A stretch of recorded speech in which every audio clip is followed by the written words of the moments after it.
सो ADC चल रहा है हमारा पिक 18F4550 के हम पेरिफेरल्स पढ़ रहे हैं। पेरिफेरल्स में हम आज एडीसी की जो डिस्कशन है इसको कंक्लूड करेंगे। तो एडीसी की हमने एक जनरल देख लिया था कि किस तरीके से काम करता है, उसके कौन से कॉन्फ़िगरेशन रजिस्टर्स हैं, उसके डेटा रजिस्टर्स कौन से हैं। लास्ट टाइम जो हमारा ज्यादा टाइम लगा था वो बेसिकली हाइको हमने इसी ब्लॉक डायग्राम पे थोड़ा सा टाइम लगाया था। उसके बाद फिर हमने देखा था कि एडीसी से रिलेटेड 5 रजिस्टर्स हैं हमारे पास पिक 18F में। 2 उनमें डेटा के लिए जो कि एडी रिजल्ट हाई और एडी रिजल्ट लो है, पहले 2, और उसके बाद एडी कॉन 0, 1 और 2 ये जो से इससे वेरियस कॉन्फ़िगरेशंस हम परफॉर्म करते हैं अपने एडीसी की। रिजल्ट हाई और लो का देख लिया था कि ये हमारा क्या है कि इसके अंदर रिजल्ट पड़ा होता है। एडीसी क्योंकि हमारा 10 बिट्स का है तो, और रजिस्टर हमारे पिक 18F में 8 बिट्स के होते हैं, तो इसका मतलब हमें 2 रजिस्टर चाहिए होते हैं। तो उन 2 रजिस्टर्स में कैसे वो 10 बिट्स पड़े होंगे वो डिटरमिन होते हैं इसकी जस्टिफिकेशन बिट्स से कि रिजल्ट हमारा लेफ्ट जस्टिफाइड है कि राइट जस्टिफाइड है। अगर राइट जस्टिफाइड है तो हमारी जो एलएसपी है, जो कन्वर्टेड रिजल्ट है या कोड वर्ड है, उसकी जो एलएसपी है वो लो रजिस्टर की बिट नंबर 0 पे पड़ी होगी। और अगर हमारा लेफ्ट जस्टिफाइड रिजल्ट है तो एलएसपी जो सा हमारे रिजल्ट की है वो लो रजिस्टर की बिट नंबर 6 में पड़ी होगी। ठीक है, तो बाय डिफॉल्ट हम राइट जस्टिफाइड चल रहे होंगे। राइट जस्टिफाइड इसका मतलब हमारे रिजल्ट की जो एलएसबी है वो लो रजिस्टर की 0 पे होगी। इन केस अगर आप चेंज करना चाहें, जिसका कमी आपको जरूरत है, अगर करना पड़ गया, आप लेस जस्टिफाई करना चाह रहे हैं, तो फिर उस सूरत में आपकी जो रिजल्ट की एलएसबी है वो बिट नंबर 6 पे पड़ी होगी लो रजिस्टर की। लेकिन बाय डिफॉल्ट ये वाली ऑप्शन है हमारे पास फॉर्मेट की कि राइट जस्टिफाइड है।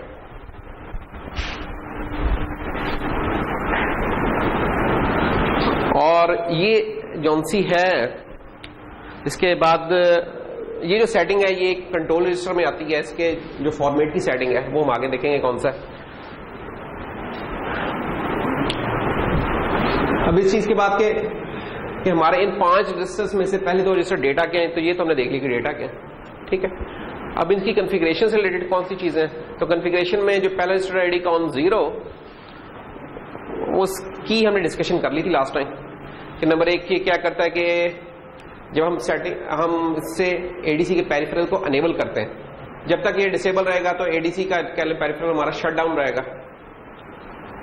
और मिनिमम पावर ले रहा होगा, वर्किंग में नहीं होगा। तो जब भी हमने एडीसी को इस्तेमाल करना है तो इनेबल करना जरूरी है। अच्छा, इसको फिर कंफ्यूज करने की जरूरत नहीं है किसके साथ, गो के साथ। गो कहता है कि स्टार्ट कर लो कन्वर्जन। एक है चीज का अनेबल होना और एक है कन्वर्जन का स्टार्ट करना, ये 2 डिफरेंट चीजें हैं। तो जब तक चीज अनेबल नहीं होगी तो गो वगैरह की हम कमांड दे भी गए, उसका कोई असर नहीं होगा। तो पहले कोई फीचर सेट होना चाहिए अनेबल, जब वो अनेबल हो गया तो उसके बाद फिर हम उसे गो का कर रहे होंगे। और वही गो वाली एक बिट है, ये वही गो की बिट जौन सी है, जब हमारी कन्वर्जन कंप्लीट हो जाएगी तो वही चीज डन का स्टेटस भी शो कर रही होगी, कन्वर्जन कंप्लीट हो चुकी है। इसको भी हम देख लेंगे आज later part of the lecture में। तो और इसके अलावा क्या थी कि एडी कॉन 0 में हमारी होती है कि एनालॉग चैनल सेलेक्ट। हमने कहा था कि हमारा एडीसी तो एक लगा हुआ है इसके अंदर, लेकिन यह है कि वो मल्टीपल पिन्स के साथ कनेक्टेड है। ठीक है, एक ही एडीसी हमारा मल्टीपल पिन्स के साथ कनेक्टेड है। तो इस वक्त किस पिन के साथ कनेक्टेड है एट द मोमेंट, ये हम डिटरमिन करते हैं जो चैनल सेलेक्ट वाली बिट्स हैं।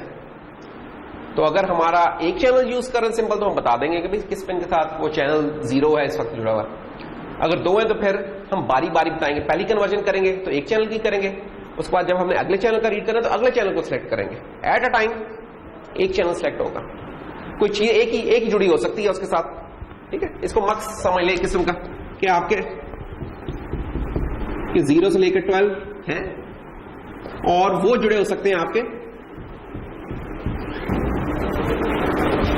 एडीसी के साथ। ठीक है, तो आप इसे 13:1 का एक किस्म मक्स समझते हैं, उसकी चैनल सेलेक्ट बिट्स है उस मक्स की। तो एट अ टाइम किसी भी वक्त में कोई एक चैनल होगा जुड़ा हुआ, तो वो हम जो सिलेक्ट करेंगे ये होगा। तो इसकी हमने डिस्कशन भी कर ली हुई थी कि ये किस तरीके से इंडिविजुअली सिलेक्टेबल चैनल्स हैं। अच्छा, फिर उसके बाद तो ADCON 0 में 3 सेटिंग्स हैं। ADC को अनेबल करने की, ADC को किक करने की। किक करने से मुराद ये होगा कि स्टार्ट हो जाओ, अपनी वर्किंग स्टार्ट कर दो। और तीसरी सेटिंग है इसमें चैनल सिलेक्शन की। तो हमारी कुल कितनी बिट्स यूज हो रही हैं? सिंगल बिट और 4 बिट्स इसके लिए। तो हमारी 6 बिट्स यूज हो रही हैं इस रजिस्टर के अंदर, बाकी की 2 अनयूज हैं। तो कंट्रोल 0 रजिस्टर में ये वाली कहानी है। कंट्रोल 1 में क्या हो रहा है, इसकी पार्शली डिस्कशन हमने लास्ट टाइम कर ली थी कि इसमें 2 चीजें हैं। एक तो है कि इसमें वोल्टेज रेफरेंस हमने बताया था। वोल्टेज रेफरेंस क्या होते हैं, ये ADC का बताते हैं कि ADC का मिनिमम रेफरेंस क्या होगा और मैक्सिमम क्या होगा। मिनिमम रेफरेंस जो सी होती है वोल्टेज, वो नॉर्मली लिमिटेड बाय होती है यूर ग्राउंड, ठीक है, उससे नीचे नहीं हम जा रहे होते। हाँ, इससे ऊपर कर सकते हैं। और जो पॉजिटिव रेफरेंस होता है वो हमारा लिमिटेड बाय होता है by the supply voltage. Supply voltage हमारी 5 वोल्ट है, तो 5 वोल्ट तक हम जा सकते हैं, इससे ऊपर नहीं जा सकते। हाँ, अलबत्ता नीचे जरूर आ सकते हैं। और वो कितना आ सकते हैं, ये वाला हमने लास्ट टाइम इस चीज को डिस्कस किया था कि वोल्टेज रेफरेंस क्या हो सकते हैं हमारे। जो सेटिंग है अगर आप देखें तो एक है वोल्टेज रेफरेंस आपका नेगेटिव और एक है वोल्टेज रेफरेंस पॉजिटिव। सेटिंग इसमें सिर्फ 2 है कि इंटरनल रेफरेंस लेना है, यानी कि VDD लेना है। VDD is your supply voltage, 5 volt की VDD है। दूसरी सेटिंग क्या है कि एक्सटर्नल एक रेफरेंस ले लें, बाहर से हम कोई एनालॉग वोल्टेज देंगे जो कि हमारा पॉजिटिव वोल्टेज सेट करेगी। वो एनालॉग वोल्टेज हमारी बाहर की सेटिंग होगी, कोई वेरिएबल रजिस्टर हम लगा के सीरीज में हम 4 वोल्ट, 4.5 वोल्ट, 3.7 वोल्ट कुछ सेट कर सकते हैं। लेकिन वो कब इफेक्टिव होगी, जब हमने यहां पॉजिटिव रेफरेंस को की बिट को 1 किया होगा, तब ये सेटिंग बाहर वाली चलेगी। और अगर 0 किया हुआ तो फिर बाहर जो भी कुछ लगा हुआ है हमारा इंटरनल जो हमारा रेफरेंस है VDD वाला, वो चल रहा होगा। Same is true for the negative reference as well, कि नेगेटिव रेफरेंस के इस पे भी जब 0 होगा तो हमारा ग्राउंड होगा नेगेटिव रेफरेंस, और जब 1 होगा तो एनालॉग चैनल 2 के ऊपर जो भी इस वक्त वोल्टेज रेफरेंस लगा हुआ है वो इस्तेमाल हो सकता है इस काम के लिए। फिर हमारे इसके बाद सब्सिक्वेंट जो डिस्कशन थी वो ये थी कि एनालॉग ये जो रेफरेंसेस है ये किस रेंज में वेरी कर सकती है। नेगेटिव रेफरेंस वाली किस रेंज में वेरी कर सकती है और पॉजिटिव रेफरेंस वाली किस रेंज में वेरी कर सकती है। तो ये हमने डेटा शीट से देखा था कि जो सा नेगेटिव या लो रेफरेंस है वो हमारा कहां तक जा सकता है ऑन द हायर रेंज, और जो पॉजिटिव रेफरेंस है ऑन द लोअर साइड वो कहां तक आ सकता है। उसके लिए जो एक इंपॉर्टेंट चीज थी जिसको हमने कहा था वो ये था कि डेल्टा इनमें क्या होना चाहिए, लो रेफरेंस में और हाई रेफरेंस में डेल्टा कितना होना चाहिए, डिफरेंस कितना होना चाहिए। तो वो डिफरेंस जो सा है, जब कंट्रोलर आपका 5 वोल्ट की सप्लाई से चल रहा है तो वो डिफरेंस आपका 3 है, तो मिनिमम डिफरेंस 3 का होना चाहिए। 3 से ज्यादा हो सकता है, कम किसी सूरत नहीं हो सकता, ये लिमिटेड बाय दिस थिंग है। तो जब ये 3 वाला हम लगाते हैं तो इससे हमें पता चलता है कि यार जो हमारा हाई है वो जो भी हमारी VSS है उससे +3 हो सकता है, और जो डेल्टा के हिसाब से, और इस तरह जो लो है वो जो भी हमारी VDD है यानी कि 5 वोल्ट है 5 - 3 हो सकता है। इससे फिर हमारी ये रेंजेस निकलती थी। अब ये रेंज क्या होगी, बाय डिफॉल्ट इस कंट्रोलर की सेटिंग क्या है कि लो रेंज 0 है, लो रेफरेंस 0 है, अपर रेफरेंस 5 है। ये कब होता है, जब आपका लो रेफरेंस या नेगेटिव रेफरेंस की बिट 0 है और जब पॉजिटिव रेफरेंस की भी बिट 0 है। जब ये दोनों बिट 0 है तो इंटरनल रेफरेंस यूज होते हैं, और इंटरनल रेफरेंस क्या, लो के लिए ग्राउंड का रेफरेंस है और हाई के लिए आपका VCC का रेफरेंस है। और जब आप इनको 1 कर लेंगे सेट उस रजिस्टर में, तब फिर आप इस रेंज के अंदर वेरी कर सकते हैं। अच्छा, और ये रेंज अब इंटरनल स्पाइडिंग है, बाहर से आपने कोई सप्लाई देनी होगी, कोई वोल्टेज रेगुलेटर लगाएं या किसी 5 वोल्ट वाले के आगे कोई पोटेंशियल डिवाइडर लगा के उसको चेंज करें, ट्यून करें, ये उससे करना पड़ेगा। ठीक है, in most of the cases जो कि आप लोगों के हैं उसमें आपको इस सेटिंग को छेड़ने की जरूरत नहीं पड़ेगी, आप 0 और 5 वोल्ट में ही खेल रहे होंगे। जब कभी जरूरत पड़ेगी तो फिर हम इसके मुताबिक चलेंगे। तो ये वाली चीज की डिस्कशन थी, 2 सेटिंग्स हमारी। और दूसरी सेटिंग इस कंट्रोल 1 रजिस्टर में क्या है, इसके अलावा लो और हाई के अलावा, वो थी कि पोर्ट की एनालॉग कंट्रोल की कॉन्फ़िगरेशन। तो आज हम इधर से शुरू कर रहे होंगे। यहां तक ये वाली चीजें हमने सेटिंग देख ली थी, यानी कि इस बिट की और इस बिट की सेटिंग देख ली थी कि एक एक बिट है, लेकिन पोर्ट के एनालॉग कंट्रोल की इन 4 बिट्स की सेटिंग का हमने डिस्कशन हमारी बीच में रह गई थी। अच्छा, एनालॉग कंट्रोल से क्या हो रहा था इसके,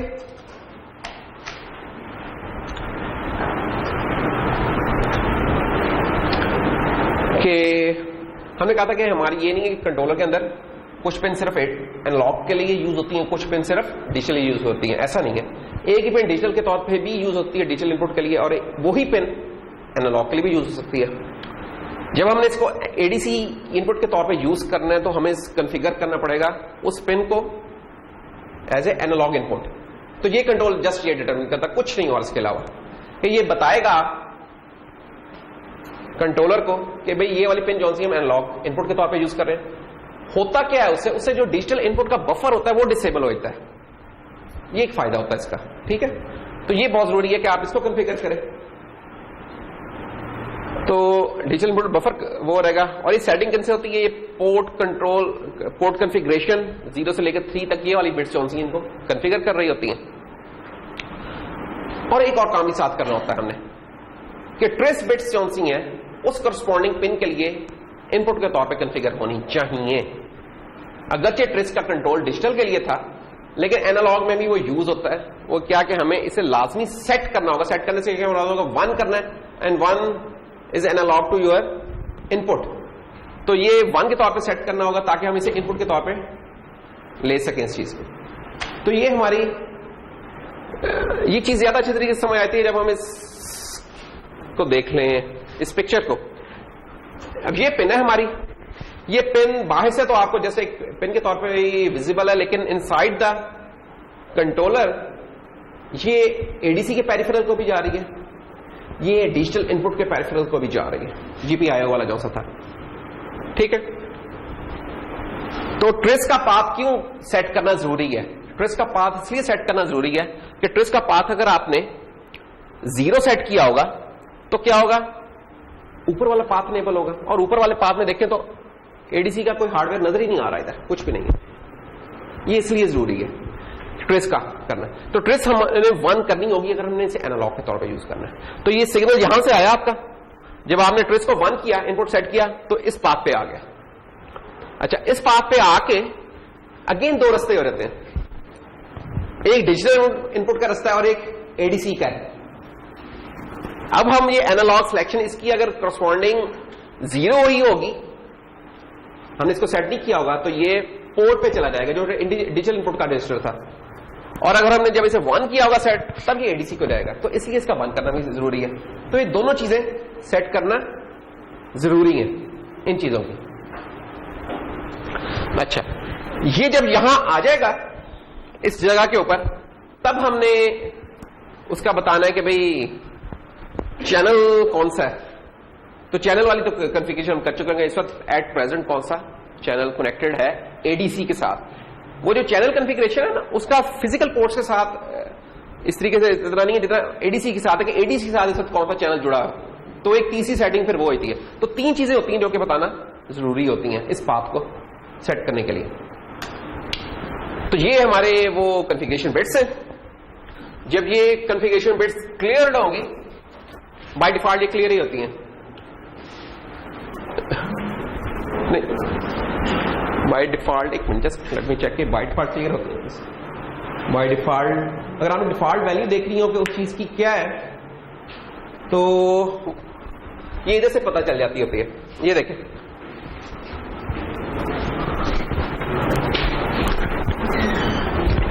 जैसे ये -0 लिखा हुआ है, -0 लिखा है, इसका क्या मतलब होता है कि जब कंट्रोलर रीसेट होगा तो उसकी डिफॉल्ट वैल्यू क्या होगी।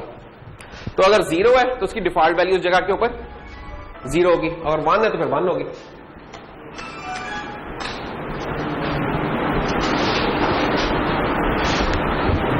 तो इधर क्या होगा कि अब हम जब कॉन्फ़िगरेशन में हमारे इस पोर्ट पे तमाम को 1 कर देंगे तो तमाम की तमाम हमारी डिजिटल इनपुट्स होंगी। अगर आप कहते हैं यार सिर्फ एक मुझे एनालॉग इनपुट चाहिए तो आप क्या करेंगे, एक चाहिए तो आप AN0 कर देंगे। AN0 का क्या मतलब होगा कि एक बिट हमारी जौन सी है वो हुई होगी 0, ये वाली बिट 0, बाकी तमाम 1। तो हर चैनल का यहां मसला ये है कि इंडिविजुअल उस तरीके से कंट्रोल नहीं दिया, कॉम्बिनेशन कंट्रोल है इस चीज का। ये लास्ट टाइम मैंने बताया था। कॉम्बिनेशन कंट्रोल से क्या मुराद है कि जैसे चैनल सेलेक्ट में हुआ था ना, चैनल सेलेक्ट में क्या हुआ था कि चैनल सेलेक्ट में जब हम सिलेक्शन करते थे 0 0 0 1 तो इसका मतलब था चैनल 1 सेलेक्ट हो रहा है। जब वहां हम करते थे 0 0 1 0 तो इसका मतलब था चैनल 2 हो रहा है। ठीक है, यहां क्या हो रहा है, यहां इंडिविजुअल चैनल या उस तरह का कंट्रोल नहीं हो रहा, यहां ग्रुप में हो रहा है कंट्रोल। यानी कि जब हम कहते हैं कि तमाम 0 हो रहे हैं तो तमाम 0 का मतलब है कि तमाम जो 13 के 13 चैनल्स हैं वो सारे एनालॉग के तौर पे कॉन्फ़िगर होते हैं। ठीक है, ये एक फर्क है चैनल सेलेक्ट से इसकी सेटिंग का। और इसी तरीके से फिर हम चेंज करते आ रहे हैं। ये एक फिर लुकअप टेबल सा है हमारा ये बना हुआ, हम इस लुकअप टेबल से देख सकते हैं हम जो सा चाहते हैं ना। फॉर एग्जाम्पल हम चाहते हैं कि हमारा चैनल नंबर ये एनालॉग कंट्रोल 3 तक एनालॉग हो रहे हैं और बाकी डिजिटल हो, तो फिर हम क्या करेंगे, हम कौन सी सेटिंग लेंगे कि सिर्फ ये वाली अप टू AN3 तक हमारा जो सा एनालॉग हो रहा है। तो AN3 का हमारा कहां तक बन रहा है, यहां तक बन रहा है, यहां तक। तो इसके करस्पॉन्डिंग हम देख लें क्या है 1011। तो इसका मतलब पोर्ट कॉन्फ़िगरेशन में जब हम 1011 लिखेंगे तो उसका मतलब ये होगा कि चैनल 0 1 2 और 3 जोन से हैं ये एनालॉग के तौर पे कॉन्फ़िगर हो रहेंगे and rest of the channels will be configured as digital. तो ये हमारी पोर्ट की कॉन्फ़िगरेशन है कि उस पोर्ट की पिन जो सी एनालॉग के तौर पे बिहेव करेगी कि डिजिटल के तौर पे करेगी। यहां तक कोई क्वेश्चन हो तो करें, फिर इसके बाद हमने एक जरा डिफरेंट टॉपिक पे जाना है इससे हटके। आज लोग कम है काफी, क्यों कम क्यों है आज? काम कर रहे हैं, काम का इससे क्या कर लो, ये टाइमिंग ऑफसेट आता है ना आप लोगों का, फेज ऑफसेट, ये नहीं होना चाहिए जो। हाँ तो कोई और टाइम निकाल लेना, या उन्होंने दिन में आज रखा था कि 1.5 घंटे हमने सिर्फ इस कोर्स को देना, तो वो 1.5 घंटे में प्रोजेक्ट का काम कर रहे हैं, इसके अलावा कोई ऊपर नीचे दे सकते हैं, क्यों नहीं उसामा?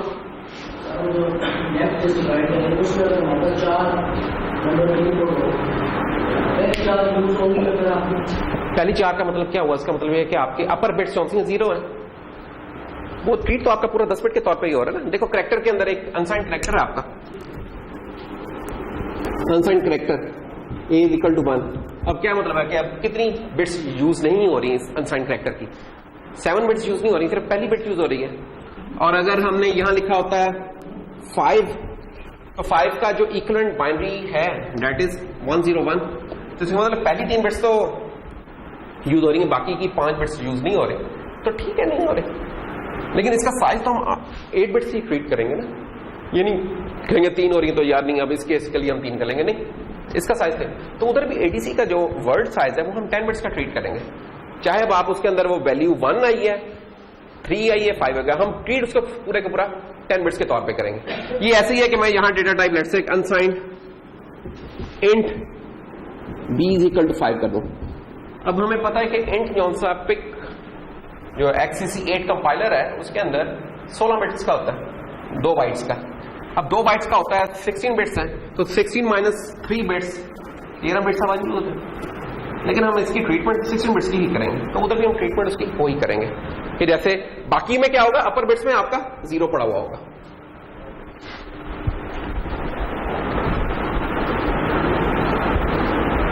तो ये पोर्ट कॉन्फ़िगरेशन थी जो कि कह रही थी कि हमारी कौन सी पिन एनालॉग के तौर पे कॉन्फ़िगर है, कौन सी पिन डिजिटल के तौर पे कॉन्फ़िगर है। अब ये आपसे सवाल किया जा सकता है, ये बल्कि अभी दोबारा किया जा सकता है, अभी हमने बताया कि पोर्ट कॉन्फ़िगरेशन कंट्रोल में और चैनल सेलेक्ट में क्या फर्क होगा। यानी कभी पेपर में या क्विज में सवाल आ सकता है कि why there is a need for trace and channel configuration and port configuration. क्यों जरूरत है इन चीजों की?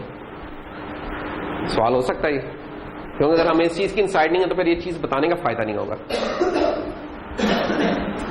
तो क्यों जरूरत है हमें?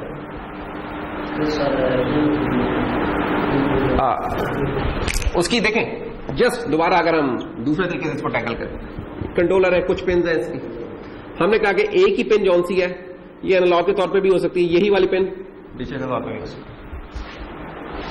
यही वाली पिन इनपुट भी हो सकती है, यही वाली पिन आउटपुट हो सकती है। ठीक है, बल्कि मुझे इस तरह लिखना चाहिए कि एनालॉग भी हो सकती है और डिजिटल भी हो सकती है, इनपुट भी हो सकती है और आउटपुट भी हो सकती है। ठीक है, एक ही पिन। तो इससे रिलेटेड फिर दो चीजें क्या सेटिंग होती है? इनपुट और आउटपुट के लिए तो हमें ट्रेस का करना पड़ता है। अगर वो पिन ए पोर्ट पे लगी हुई है तो ट्रेस ए करके हम सेट कर लेंगे, अगर बी पे लगी हुई है तो बी करके, या डी पे लगी तो डी करके कर लेंगे। तो वो तो इनपुट कर देगी। एनालॉग के तौर पर ट्रीट हो रही है कि डिजिटल के तौर पर ये पोर्ट कॉन्फ़िगरेशन से बताएगी कि भाई इसकी ट्रीटमेंट एनालॉग करनी है कि डिजिटल करनी है, और उसके करने का होगा क्या, फायदा क्या होगा कि जब पोर्ट एनालॉग करेंगे डिजिटल तो हमारा ट्रेस से तो ये वाला पाथ इनेबल हुआ, इससे ये वाला पाथ इनेबल होगा, डिजिटल इनपुट पे नहीं जाएगा। और तीसरी चीज क्या थी? तीसरी चीज क्या थी? ये वाली सारी चीजें तो हैं, कनेक्टेड है। तीसरी चीज क्या है कि एडीसी को इस वक्त इनमें से कौन सी जा रही है?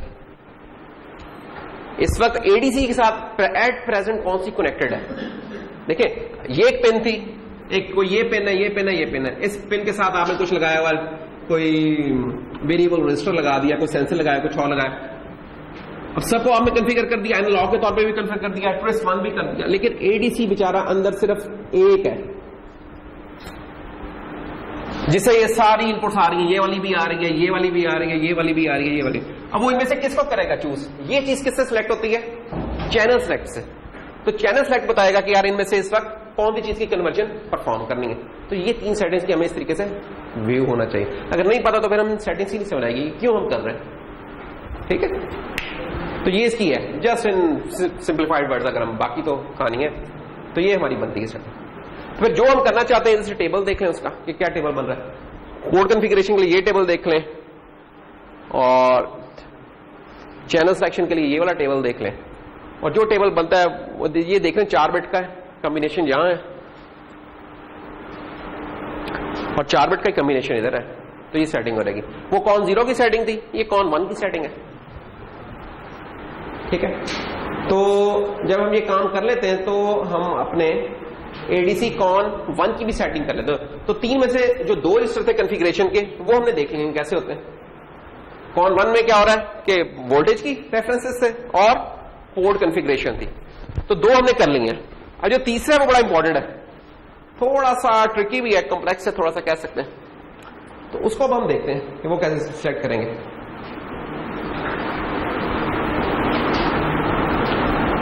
अच्छा, तीसरा जो रजिस्टर है एडी कॉन 2 जो सा है, वो डील करता है एडीसी की टाइमिंग के साथ।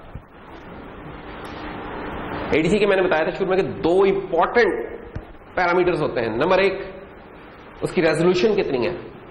रेजोल्यूशन का क्या मतलब था उस्मान? एडीसी की रेजोल्यूशन से क्या मुराद थी? बिट्स क्या? 10 बिट्स तो आपने बता दिया कि रेजोल्यूशन है, इससे मतलब क्या है? इनपुट कितनी होगी, यानी कि इनपुट का एक जो वर्ड है जो हमने कन्वर्ट किया है वो कितनी डिटेल में हम बता रहे हैं, 1 बिट में, 2 बिट में, 10 बिट्स में। और हमें पता है जैसे जैसे बिट्स बढ़ती जा रही हैं हमारे वैसे वैसे इंफॉर्मेशन बढ़ती जा रही है उस पर्टिकुलर सैंपल के बारे में। तो greater the number of bits the more precise is the measurement. तो एक तो होता है एडीसी का कि सैंपल रेजोल्यूशन कितनी है, और दूसरा होता है उसकी सैंपलिंग स्पीड क्या है। और सैंपलिंग स्पीड आपकी जौन सी है वो आपका नाइक्वेस्ट क्राइटेरिया डीएसपी में सिग्नल सिस्टम में पढ़ लिया होगा। नाइक्वेस्ट क्राइटेरिया ये कहता है कि आपका जो भी मैक्सिमम इनपुट फ्रीक्वेंसी है, आपकी सैंपलिंग फ्रीक्वेंसी उसके ट्वाइस होनी चाहिए एटलीस्ट। ठीक है, एटलीस्ट उससे ट्वाइस होनी चाहिए, ग्रेटर देन और equal to 2 times of the maximum input frequency.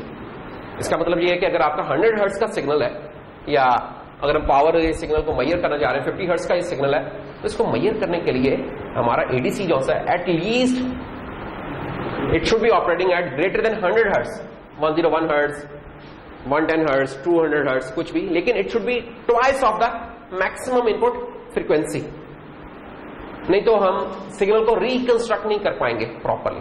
तो ये दो इंपॉर्टेंट पैरामीटर्स हैं। तो अभी तक हमने रेजोल्यूशन और सेटिंग और वो वाली बात कर ली, अभी तक हमने ये नहीं देखा कि हमारा एडीसी चल किस स्पीड पे रहा है या किस स्पीड पे हम इसे चला सकते हैं। तो अब जो सब्सिक्वेंट डिस्कशन है वो हमारी इसी सिलसिले में है कि इसकी स्पीड क्या होगी। उसके लिए जरूरी है कि हमें पता हो कि हमारे एडीसी का इक्विवेलेंट सर्किट क्या है या एनालॉग मॉडल क्या है उसका।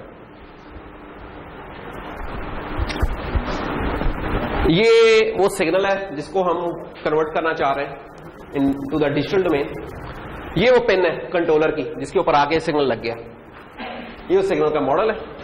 अरे जब इस जगह पे लग गया तो ये हमारे अब एनालॉग जो पाथ है ये उसका मॉडल है। हम इसकी ज्यादा डिटेल में नहीं जा रहे अभी फिलहाल, अभी जस्ट हमारे लिए जो इंपॉर्टेंट चीज है वो ये है कि हमने शुरू में बताया था एडीसी के लिए कि ये जो हमारा है एडीसी आर्किटेक्चर है, एडीसी के अंदर क्या होता है कि दो चीजें होती हैं, एक होता है सैंपल एंड होल्ड का सर्किट जो कि सैंपल करता है, और एक फिर होता है कन्वर्जन जो परफॉर्म करता है, ठीक है। तो दो चीजें होती हैं। तो सैंपल एंड होल्ड कौन सा कर रहा होता है, वो ये वाला चीज होती है। क्या होता है, सिंपली कैपेसिटर होता है, वो कैपेसिटर ये वाला पाथ जब क्लोज कर देंगे तो हमें पता है कैपेसिटर चार्ज होने लग जाएगा, ठीक है। जब ये चार्ज हो जाएगा एक लेवल तक तब हम इस पाथ को ओपन कर देंगे। जब ओपन कर देंगे तो ये वाली चीज हमारी समझे डिस्कनेक्ट हो गई है, जो भी हमारी पोर्ट के ऊपर थी चीज, इस चीज को अब हम कन्वर्ट कर लेंगे। जब हम इसको कन्वर्ट कर लेंगे इसके बाद इस कैपेसिटर को डिस्चार्ज हो जाएगा, डिस्चार्ज कर दिया रहेगा, और उसके बाद फिर नया साइकिल में फिर दोबारा इसको ऑन कर देंगे इस स्विच को, ये हो रहेगा। ये एक मॉडल है हमारा कि जिसमें हम पहले सैंपल करके जो भी होती है, जो भी वोल्टेज होगी वो आहिस्ता आहिस्ता चार्ज करके, जो भी हमारा टाइम कांस्टेंट होता है, हमें पता है कि ये एक रेजिस्टेंस लगा हुआ, एक कैपेसिटेंस लगी है, तो आरसी सर्किट एक बन गया हमारा। तो आरसी सर्किट का टाइम कांस्टेंट क्या होता है, आरसी आर इंटू सी कर दें तो हमें वो टाइम कांस्टेंट बता देता है, ठीक है, कि कितने परसेंट की इनपुट वैल्यू तक पहुंच जाएगा। वन टाइम कांस्टेंट में नॉर्मल 60 या 65% होता है शायद, और इस तरह टू टाइम कांस्टेंट में ऊपर चलता रहेगा। तो ये टाइम कांस्टेंट ये डिटरमिन करेगा कि कितनी देर में ये चीज चार्ज होगी। कैपेसिटेंस की वैल्यू फिक्स है इसमें 25 पिकोफैराड ये मेंशन की हुई है, ठीक है। बाकी ये जो सोर्स की रेजिस्टेंस है ये इससे डिटरमिन हो रही होगी कि ओवरऑल ये सीरीज रेजिस्टेंस हमारी क्या बन रही है। ग्रेटर द रेजिस्टेंस तो क्या होना चाहिए, चार्जिंग टाइम उतना ही कम हो जाएगा कि ज्यादा हो जाएगा, ज्यादा हो जाएगा, ठीक है ना। चार्जिंग टाइम तो ज्यादा रहेगा क्योंकि इनवर्स रिलेशन होता तो कम हो जाता था, ये डायरेक्टली प्रोपोर्शनल होता ज्यादा रहेगा। तो सोर्स इंपीडेंस जैसे जैसे बढ़ती रहेगी आपका ये ज्यादा रहेगा। तो अगर 50 ओम है सोर्स इंपीडेंस तो चार्जिंग टाइम कम है, और अगर 1 किलो ओम है तो चार्जिंग टाइम ज्यादा, और अगर 2 किलो ओम है तो और उससे ज्यादा है। तो चार्जिंग टाइम जो है ना इससे चेंज हो रहा है, ये एक चीज जरा ज़हन में रखनी है हमारी। तो एक तो ये फैक्टर है इसका, और तो इसमें यानी कि इंपॉर्टेंट चीज क्या है कि एक आरएस हमारा जो कि सोर्स इंपीडेंस बन रही है, और दूसरा ये कैपेसिटर जिससे हमने वैल्यू उठानी होगी, ये दो चीजें। बाकी तो एक स्विच की है और दूसरी कुछ रेजिस्टेंस है जो कि जब सीरीज में आके इक्विवेलेंट हम इन्हें बना सकते हैं। मेन डिटरमिनिंग फैक्टर इसमें आरएस होगा।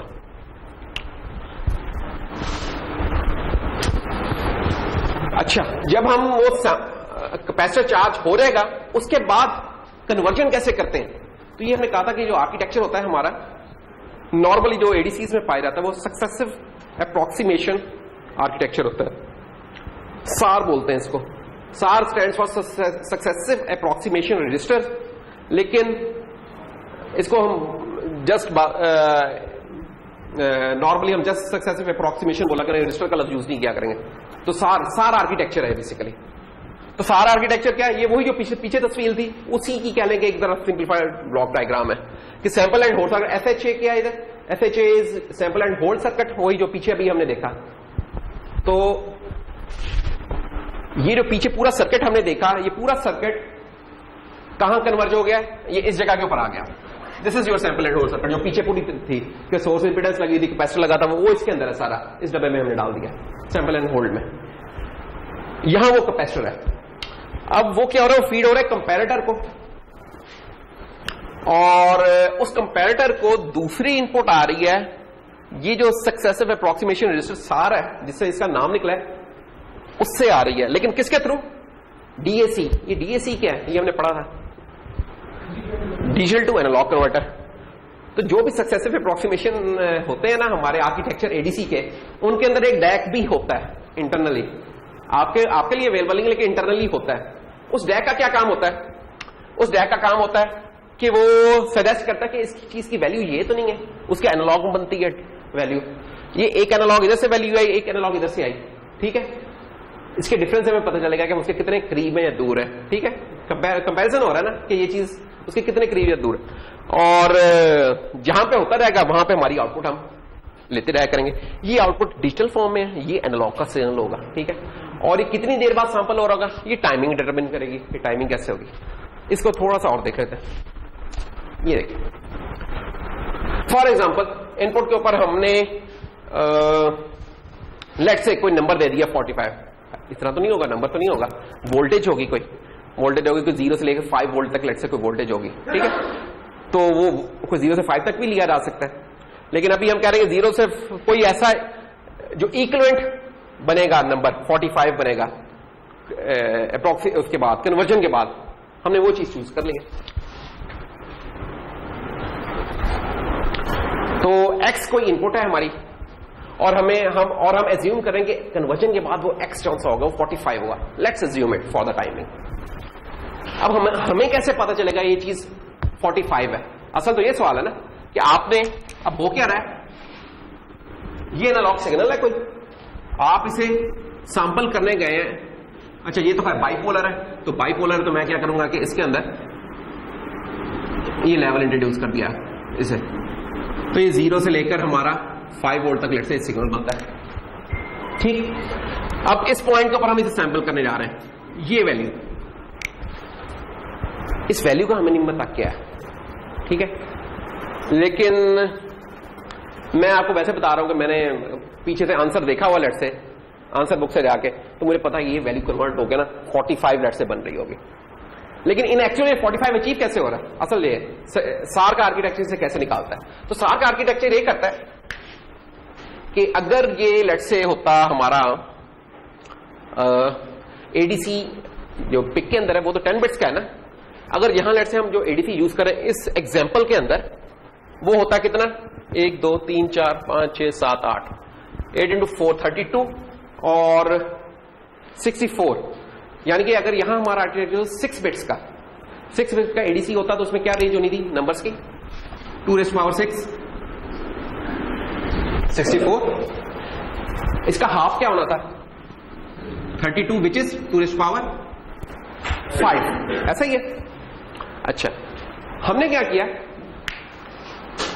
कोई कसौटी खेलना हो ना कि यार ये जस्ट कसौटी खेलना है कि किसी ने लट से इफ्राहिम ने सोच लिया कि नंबर, मैंने सोचा है नंबर की रेंज मुझे पता है कि नंबर जौन सा है वो मेरा 0 से लेकर 63 हो सकता है, ठीक है, 64 लेवल हो सकते हैं, यानी कि 0 को शामिल करें तो 0 से 63 हो जाता है। अब वो कहता सर गैस करें, अब क्या तरीका हो सकता है इसका, मैं कहूंगा कि यार मुझे कुछ आंसर, मैं कुछ क्वेश्चन पूछूंगा तो उसके मैं यस और नो करते जाना, दैट्स ऑल। तो ये है, तो अब हमने क्या यस और नो किया, हमने हाफ में तोड़ा, जो भी रेंज थी 64 की तो हाफ में तोड़ा। अब lower half and upper half, lower half भी 32 लेवल्स का होगा, अपर हाफ भी 32 लेवल्स का होगा।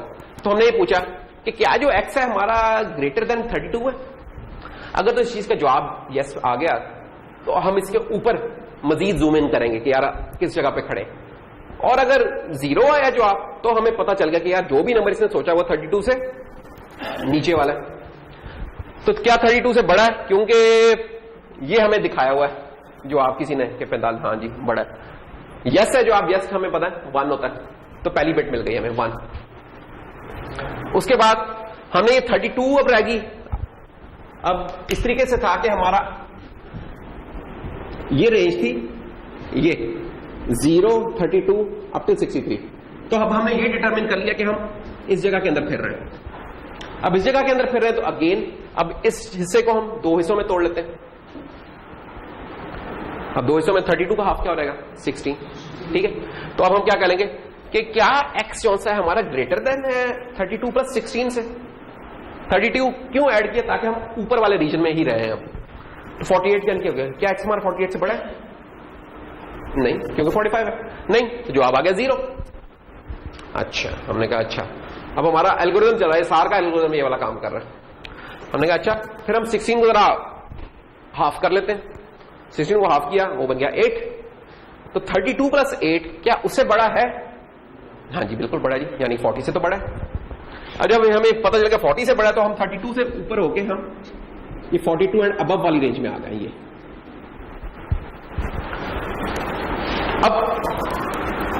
अब 40, अब क्या हम चेक करें मजीद? अब हमें 16 किया था तो उससे बाहर चले गए थे, 8 किया तो उस रीजन के अंदर ही है फिर है। तो इसका मतलब है कि अब हम 8 का भी अगर हाफ कर लें, उसके अंदर देख लें कि यार क्या हमारी चीज 32 प्लस 8 प्लस 4 जो कि बन गया 44, क्या 44 से बड़ी है? यस, बड़ी है। 45 इज ग्रेटर देन 44, ठीक है। हमने बाहर निकाल दिया आउट। होगा क्या, हम 44 से अब बढ़ के अब इस रेंज में आ गया। अब हमें पता है कि हमारा 48 ये बन रहा था। हमने ये तो शुरू में चेक कर लिया कि हम इस रीजन में हैं कहीं, ठीक है। अब हम बढ़ते आ रहे हैं, 40 हुआ, 44 आ गया, हमने यहां तक। अब हम काफी जूम करते करते हमें पता यार 44 से 48 के दरमियान में हमारा कहीं आंसर अब पड़ा हुआ है। अब 4 का हाफ क्या हो रहेगा 2, तो 32 प्लस 8 प्लस 4 प्लस 2 46। क्या 46 से बड़ा है? नो, 0 रिजेक्ट कर दिया। अच्छा, अब 2 का हाफ क्या बनता है 1, तो ठीक है ना। फिर हम इसमें उसके साथ देख लेंगे कंपैरिजन। 45 एग्जैक्ट हमें मिल गया। तो ये देखें, ये वो हमारी 101101 ये मिल जाएगा हमें। 101101 सक्सेसफुली। ये गलत है क्या? एक मिनट, ये इसमें गलती है, मैं बताता हूं। हाँ देखो, इसमें गलती, ये इसमें प्रिंट देखो, जब जैसे 16 था ना, 16 से ऊपर नहीं था वो, हमने क्या था 16 का हाफ ले लिया था, 8 का लिया था। अब यहां क्या 2 से नहीं है, तो ये निकल जाना चाहिए।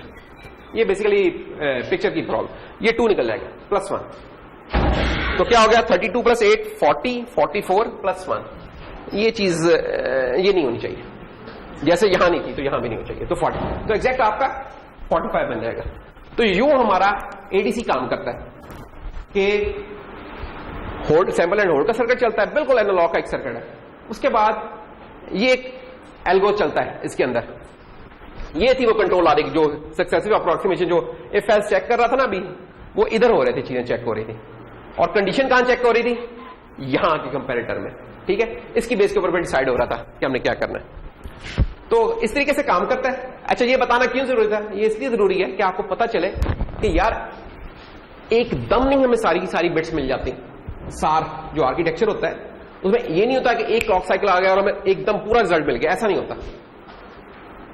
एक साइकिल चला, उसने एक सवाल पूछा, फिर अगला साइकिल चला, उसने अगला सवाल पूछा, अगला सवाल पूछा। क्यूरी है, कंपैरिजन है, तो हर साइकिल में एक एक कंपैरिजन हो रहा है। तो सबसे पहले हमें कौन सी बिट मिलती है? लीस्ट सिग्निफिकेंट मिलती है कि मोस्ट सिग्निफिकेंट बिट मिलती है? मोस्ट सिग्निफिकेंट मिलती है। मोस्ट सिग्निफिकेंट बिट थी ना, उसने डिसाइड किया कि 32 से बड़ा है, ठीक है। तो ये देखें, ये वाली बिट हमें पहले सबसे पहले, और उसके बाद ये है फिर हमारी टाइमिंग डायग्राम एडीसी की।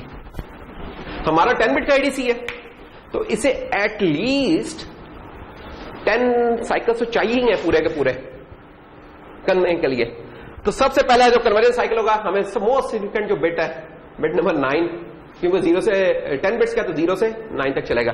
तो मोस्ट सिग्निफिकेंट बिट सबसे पहले मिलेगी, फिर 8वीं 7वीं होते होते 0 तक हो जाएगी। और जब ये हो जाएगा, साथ ही हमारी कन्वर्जन कंप्लीट हो जाएगी, ठीक है। तो हमें हर बिट की कन्वर्जन के लिए एक एडीसी का क्लॉक चाहिए, क्लॉक साइकिल चाहिए। तो ये है जनाब, ये एडीसी का क्लॉक है, चल रहा है टिक टिक।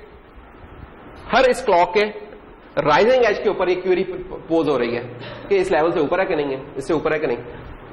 वैसे आप लोगों के लिए एक क्विज का या पेपर का क्वेश्चन ये हो सकता है कि मैं आपको कहूं कि कि जो इनपुट वैल्यू x है अपने 10 बिट के लिए निकाले और वो वैल्यू शायद आपकी बनती है कितनी 257। तो क्या होगा, कैसे आप करेंगे ये क्यूरीज जो अभी हमने थोड़ी देर पहले की थी।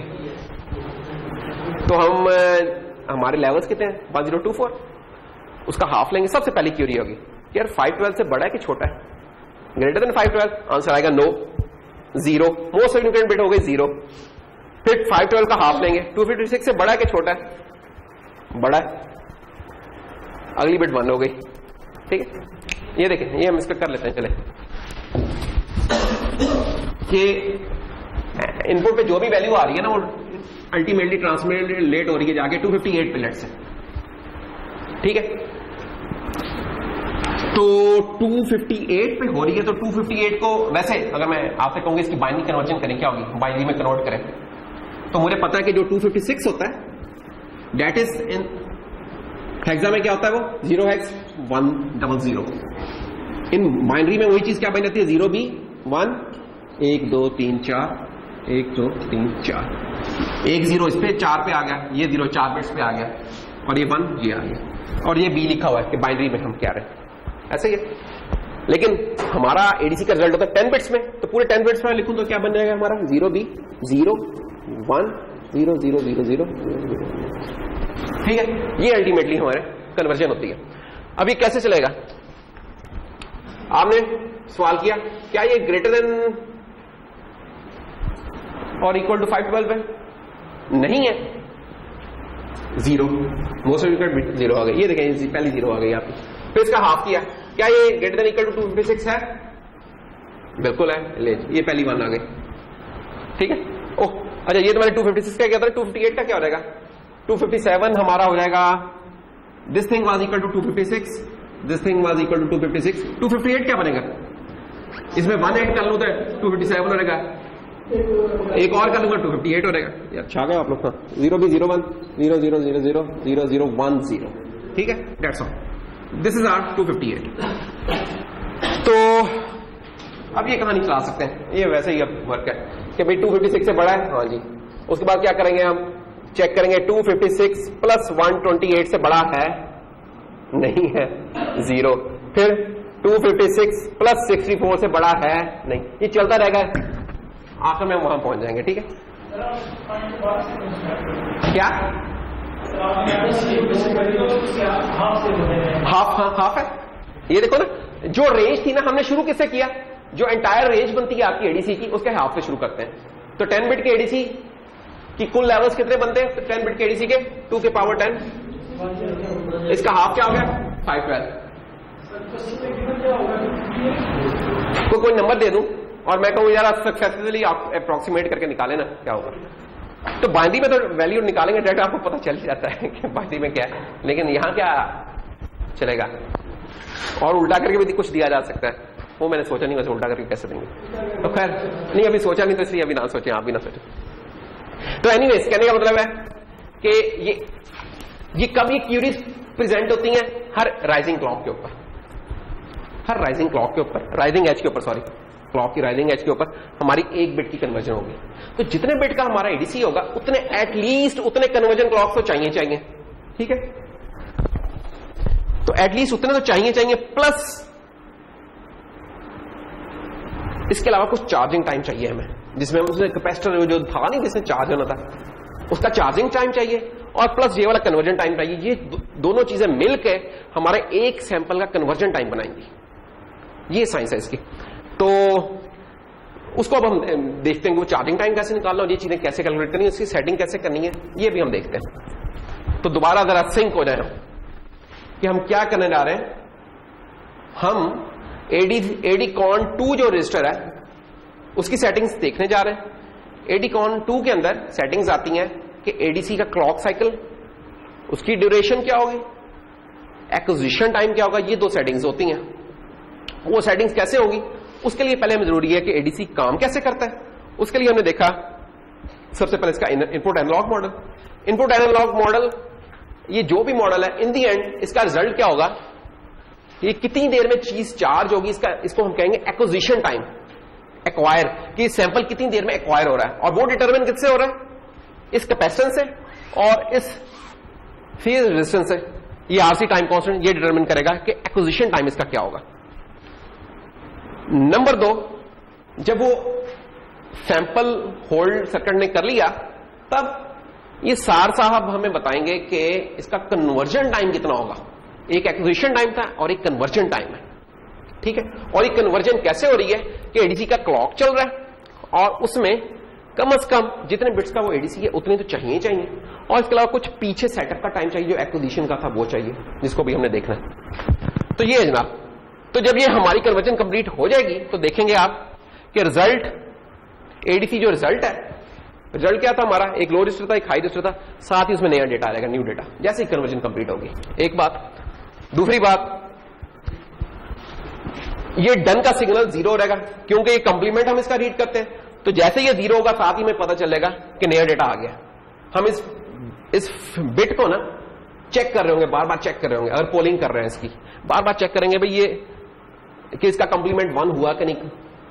तो जैसे ये चीज 0 होगी इसका कंप्लीमेंट 1 हो रहेगा और साथ ही में पता चलेगा कि नया डेटा आ गया। और दैट्स ऑल। हाँ, एक और चीज ये देखें, अगर आप जितनी देर में कन्वर्जन हो रही है उतनी देर में आपकी सैंपलिंग रुकी हुई है। क्यों रुकी हुई है? अगर वो आप ये देखें, सैंपलिंग इसलिए रुकी कि आपका ये सैंपलिंग स्विच है ये ओपन हो गया हुआ है। ये ओपन क्यों है? क्योंकि आपका कैपेसिटर चार्ज जितना होना था हो गया हुआ है। जब ये चार्ज हो गया है तो अब हमने कन्वर्जन परफॉर्म करनी है, क्योंकि कन्वर्जन जब हम परफॉर्म कर रहे हैं तो हम ये नहीं चाहेंगे कि यार उस वक्त रीडिंग चेंज हो रही हो हमारी। ये ऐसा ही है ना कि आपने कोई रीडिंग नोट करनी हो और वोल्ट मीटर ऊपर नीचे बार बार फ्लिकर करो तो आप क्या नोट करेंगे? कुछ नहीं कर पाएंगे। हम चाहते हैं यार थोड़ा सा डिले तो आए कि हम कुछ रीड तो कर सकें उतना। वो डिले फिर कैसे पॉसिबल होगा? इस स्विच को ओपन कर दें। जैसे ये स्विच ओपन होगा सैंपलिंग हमारी रुक जाएगी और कन्वर्जन होने लग जाएगी। तो इससे ये सैंपलिंग स्टॉप है। जब तक ये कन्वर्जन हो रही है सैंपलिंग स्टॉप है हमारी। जैसे ही हमें डन मिला उसके बाद फिर हमारे कंट्रोल में हम इसे दोबारा ऑन कर दें तो दोबारा ऑन हो जाएगी, दोबारा स्विच का हमारा पाथ क्लोज हो जाएगा। तो ये टाइमिंग डायग्राम इंपॉर्टेंट है, इसे समझना। तो पेपर में आ सकता है कि यार ये टाइमिंग डायग्राम बना दो आप। कुछ और चीजें जिसको मैं गोल कर गया हूं, एडीआईएफ ये इंटरप्ट फ्लैग है। इंटरप्ट क्योंकि अभी आपको करवाई नहीं है तो जब हम इंटरप्ट कराएंगे तब मैं इसका बता दूंगा कि एडीआईएफ फ्लैग क्या होता है। और गो और डन बेसिकली एक ही बेटा। गो का मतलब है शुरू हो जाओ कन्वर्जन करना, गो का ये मतलब है। और यही वाली बिट जब 0 होती है तो इसका मतलब तो डन हो गया, कन्वर्जन कंप्लीट हो गया जी। स्विच सेटिंग से बेटा, स्विच सेटिंग से होता है कंट्रोल। जब हम सेट उसको करेंगे तब वो इसका टाइम होगा, ठीक है, तब होगा उसका काम शुरू। ओपन वो कब होगा? जब चार्ज हो जाएगा। ओपन होना उसका ऑटोमेटिक है, ओपन होना उसका ऑटोमेटिक। फिर वो एक चार्ज लेवल पे पर्टिकुलर हो रहेगा, खुद बहुत ओपन हो रहेगा, कन्वर्जन स्टार्ट हो जाएगी। चलिए अब एक कुछ टर्म्स डिफाइन कर लें। ADC acquisition time. Acquisition time वही था कि जिसमें हमारा वो चार्ज हो रहा है। तो after the analog input channel is selected the voltage from the input channel is stored in the internal holding capacitor. ये वही कैपेसिटर की बात हो रही है कि जो कैपेसिटर चार्ज हो रहा है हमारा। कैपेसिटर ने चार्ज होना तो कैपेसिटर कुछ फाइनाइट टाइम चाहिए जो कि हमारा टाइम कांस्टेंट था उस आरसी सर्किट का।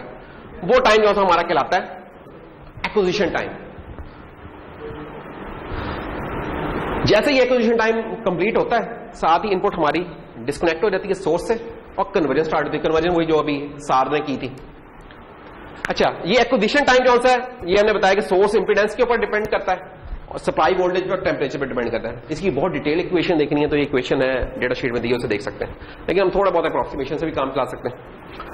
खैर एट द मिनिमम अगर 5 वोल्ट का हमारा ये चल रहा है और रूम टेम्परेचर ले लें हम 25 डिग्री सेंटीग्रेड, तो हमारी ये एक्विजिशन जो टाइम है ना बनता है तकरीबन 2.45 माइक्रोसेकंड बनता है for 10 kilo ohm source impedance के लिए। 1 किलो ओम या 10 किलो ओम सोर्स इंपिडेंस के लिए हमारा 2.45 माइक्रोसेकंड टाइम बनता है।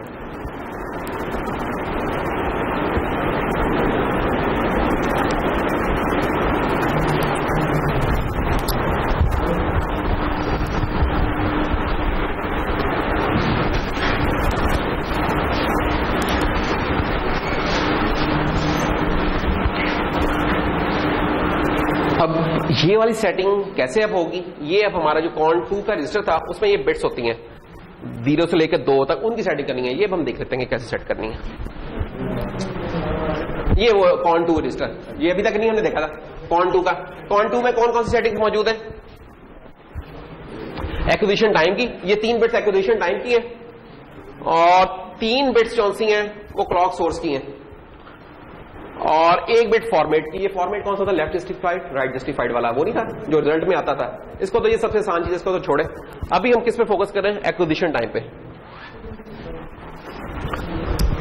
अभी एक्विजिशन टाइम के लिए अभी उन्होंने सेटिंग के लिए हमें 3 बिट्स दी हैं। 3 बिट्स में कितने कॉम्बिनेशन बनते हैं हमारे? 2⁻3 8 कॉम्बिनेशंस। अब हम ये सेटिंग में गौर करें तो हम ये नहीं कह सकते यार 2.4 माइक्रोसेकंड हो रहा है या 2.75 माइक्रोसेकंड हो रहा है, ऐसा कुछ भी नहीं है। यहां जो सेटिंग हम कर सकते हैं ना, वो इन 8 लेवल्स में रहते हुए कर सकते हैं। वो 8 लेवल्स किस सेंस में डिफाइन किए उन्होंने? इन टर्म्स ऑफ एडीसी का जो क्लॉक है उस क्लॉक के रेफरेंस से डिफाइन किए कि एडीसी का जो एक क्लॉक का पीरियड है उस क्लॉक पीरियड का 0 या उसका ट्वाइस या उसका 4 टाइम्स या 6 टाइम्स 8 टाइम्स 12 16 या 20 up to maximum 20 time of 1 clock period of ADC. ये 1 क्लॉक पीरियड कौन सा बाय द वे? ये वाला है, ये वाला। हमने एक्विजिशन टाइम किस सेंस में डिफाइन करें कि या तो उसकी ड्यूरेशन 0 है या 2 है या 4 है या 8 है, इस तरीके से इसके मल्टीपल में डिफाइन हो रहा है। ठीक है, तो उन्होंने हमें कुछ लेवल दे दिए, उनमें से हम डिफाइन कर सकते हैं। अच्छा, फिर हम इनमें से कौन सी सेटिंग यूज करें? अब ये सेटिंग यूज करने के लिए हमें पता होना चाहिए कि टीएडी क्या चीज है। तो टीएडी कैसे निकलेगा, एडीसी का क्लॉक पीरियड कैसे निकलेगा, फिर हमें वो पता होना चाहिए। तो इसको पहले आप देख लेते हैं कि टीएडी क्या होता है। So ADC clock provides the clock source to ADC to perform its conversion और that ADC clock is denoted by T subscript AD. Basically ये हमने देख लिया था, ये क्लॉक वही है जिसमें 1 बिट की कन्वर्जन हमारी परफॉर्म हो रही थी, जो हमने अभी टाइमिंग डायग्राम में देखा था। अब 10 बिट की कन्वर्जन परफॉर्म करनी है तो एटलीस्ट हमें 11 कन्वर्जन साइकिल्स तो चाहिए। ठीक है, एक बात। अच्छा, दूसरी बात, अब ये टीएडी खुद कैसे निकलेगा, इसकी भी सेटिंग है कोई। ठीक है, यानी कि हम सेटिंग करने जाते हैं एक्विजिशन टाइम की। सेटिंग हमने करनी है एक्विजिशन टाइम की, एक्विजिशन टाइम की सेटिंग करनी है, but that depends on TAD और TAD itself depends on ADC का क्या होगा, it depends on T oscillator. Oscillator क्या है? अब ये चीज आपको पता है कि ऑसिलेटर की क्या फ्रीक्वेंसी है। आपके बोर्ड में कितने कौन से मेगाहर्ट्ज का क्रिस्टल यूज हो रहा है, कितने मेगाहर्ट्ज का? 4 का 8 का नहीं मिला ऐसे।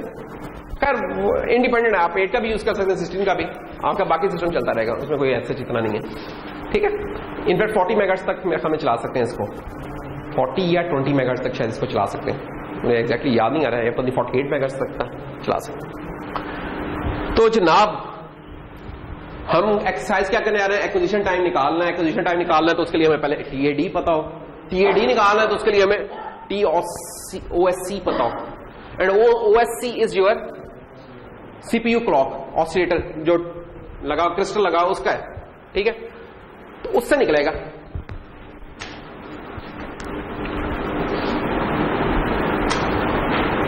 अच्छा जी, उससे फिर कैसे निकलेगा वो देख लेते हैं कि ये डब्बे में डब्बा ये वाला काम चल रहा है अभी तो, है ना। अभी तक हम एंड रिजल्ट तक नहीं पहुंच चुके। चलो देखते हैं कि वो कैसे निकलेगा। उसके लिए कुछ ना उन्होंने हमें रेंजेस बता दिए कि यार आपका जो ऑसिलेटर है ना ये कुछ इससे इस रेंज में होना चाहिए।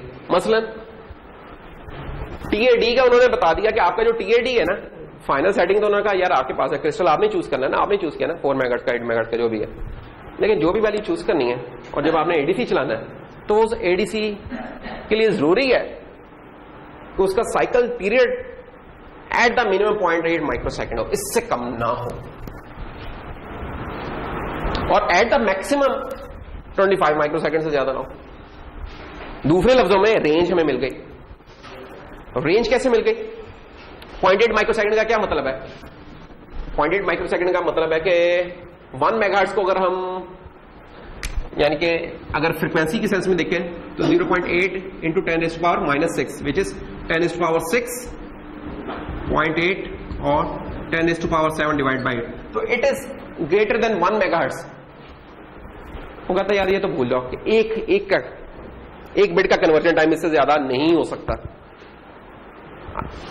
इससे ज्यादा नहीं हो सकता, इससे स्पीड इससे ज्यादा नहीं हो सकती, या टाइम इससे कम नहीं हो सकता। और मिनिमम स्पीड क्या हो सकती है वो भी उसने लिमिट कर दी है कि मिनिमम स्पीड इसकी 25 माइक्रोसेकंड हो सकती है, इससे ड्यूरेशन इससे ज्यादा ड्यूरेशन नहीं बढ़ सकती। ड्यूरेशन बढ़ती है तो फ्रीक्वेंसी कम होती है, हमें पता है। तो इसका मतलब है कि f 10⁻6 और 25 ये कितना बन जाएगा? 1 मेगा को अगर हम तोड़ दें इससे 25 से डिवाइड कर दें तो कितना बन जाता है? 100 इंटू 10⁻4 25 4 40 किलो। तो 40 किलो हर्ट्ज से ज्यादा स्पीड नहीं हो सकती कन्वर्जन की। तो मैक्सिमम एक बिट की कन्वर्जन की स्पीड 1 मेगा हो सकती है और मिनिमम 40 किलो हर्ट्ज हो सकती है। ये उन्होंने रेंज हमें बता दी है। हमने जो भी चीज सिलेक्ट करनी है, क्रिस्टल की फ्रीक्वेंसी सिलेक्ट करनी है, वो इस रेंज को उसे सेटिस्फाई करना जरूरी है। एक बात, ये TAD निकल आएगा। जब ये हम कर लेंगे तो इससे हमारा कन्वर्जन का टाइम निकल आएगा। कन्वर्जन का टाइम का उन्होंने कहा यार 10 बिट को कन्वर्ट करने के लिए मिनिमम 11 साइकिल्स चाहिए हमें, जो वर्स्ट केस में 12 हो सकते हैं। तो 11 या 12 ये हमारे चॉइस है कि हम क्या लेते हैं। एक्विजिशन टाइम भी फिर उन्होंने बता दिया। एक्विजिशन टाइम वो कह रहे हैं कि यार आपको 1.4 माइक्रोसेकंड से कम नहीं हो सकता। इतना टाइम तो चाहिए कैपेसिटर को चार्ज होने के लिए। कब? जब उसकी सोर्स इंपीडेंस 50 ओम है। इन जनरल हमारी जो हम सोर्सेज लगाएंगे इनकी इंपीडेंस से कहीं ज्यादा होती है, 500 ओम या 1 किलो ओम कुछ इतनी होगी। उन केसेस में ये एक्विजिशन टाइम हमारा 2.4 माइक्रोसेकंड के करीब पहुंच जाएगा। ठीक है। फिर एक डिस्चार्ज टाइम है कि कैपेसिटर जो चार्ज हुआ था, कन्वर्जन जब कंप्लीट हो गई तो उसने डिस्चार्ज भी होना है, तो उसका डिस्चार्ज का टाइम वो 0.2 माइक्रोसेकंड है। तो ये कुछ टर्म्स अब हमने फिगर्स जहन में रखनी है, इनको बार बार चेक करते हैं, रटा लगाने की कोई जरूरत नहीं। ये जो अभी हमने डिस्कशन की ये उसी की समरी है कि यार एडीसी का क्लॉक इससे इस रेंज के अंदर होना चाहिए। ठीक है। कन्वर्जन टाइम 11 TAD से लेकर 12 TAD तक हो सकता है। एक्विजिशन टाइम 1.4 तो अभी हमने पढ़ा था, सोर्स इंपीडेंस 50 ओम के लिए, और अगर 10 किलो ओम है तो 2.48 है माइक्रोसेकंड, इतना होना चाहिए। डिस्चार्ज टाइम ये हमें उन्होंने बता दिया। तो ये जो पीछे हमने डेटा शीट में पढ़ी है चीज, ये उसी की समरी है इन मोर ह्यूमन फॉर्म। आगे चले। अब एडीसी का क्लॉक कैसे चूज करेंगे? For correct ADC conversion, ADC clock must be as short as possible. Speed जितनी एडीसी की हो उतना ही अच्छा लगता है हमें। स्पीड ज्यादा होने का मतलब है, फ्रीक्वेंसी ज्यादा होने का मतलब है कि टाइम उसका उतना ही कम होना चाहिए। तो कह रहा है कि टाइम पीरियड जो है TAD का मिनिमम होना चाहिए। अब वो कैसे चूज करें? अब ये देखें जनाब, अब ये चीज सेट करने के लिए अभी 3 बिट्स ही दी हुई है हमें, 0 से लेकर 2 तक। उनकी सेटिंग कैसे है? उनकी सेटिंग ये है, वो या तो twice of the oscillator time period है, या 4 टाइम्स 8 16 32 64 कुछ इस तरह। अब ये हो सकती हैं। अब हम कैसे चूज करें? फॉर एग्जाम्पल, अगर हमने क्रिस्टल चूज किया हुआ है 8 मेगाहर्ट्ज का, 8 मेगाहर्ट्ज का अगर हमने क्रिस्टल यूज किया है तो उस केस में क्या होगा?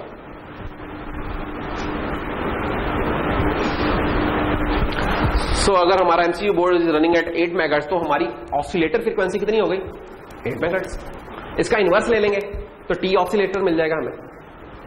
ठीक है ना? इनवर्स होगा ना इसका ऑसिलेटर फ्रीक्वेंसी का 1/f is your time period. तो time period is 1/f oscillator. तो हमारा जो टी ऑसिलेटर है वो बन जाएगा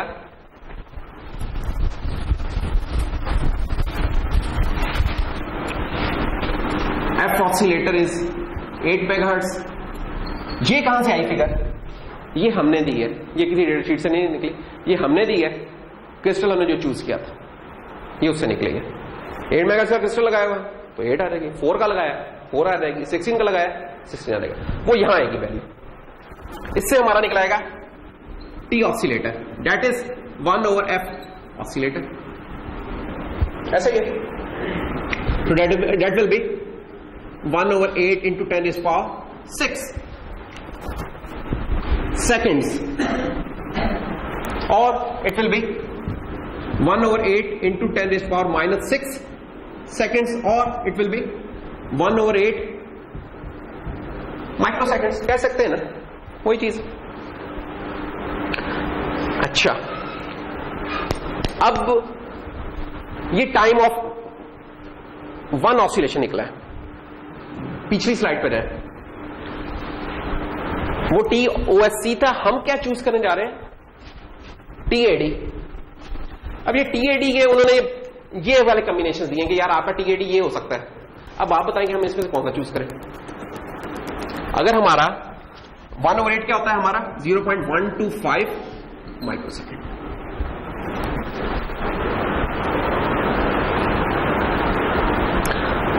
अब देखें,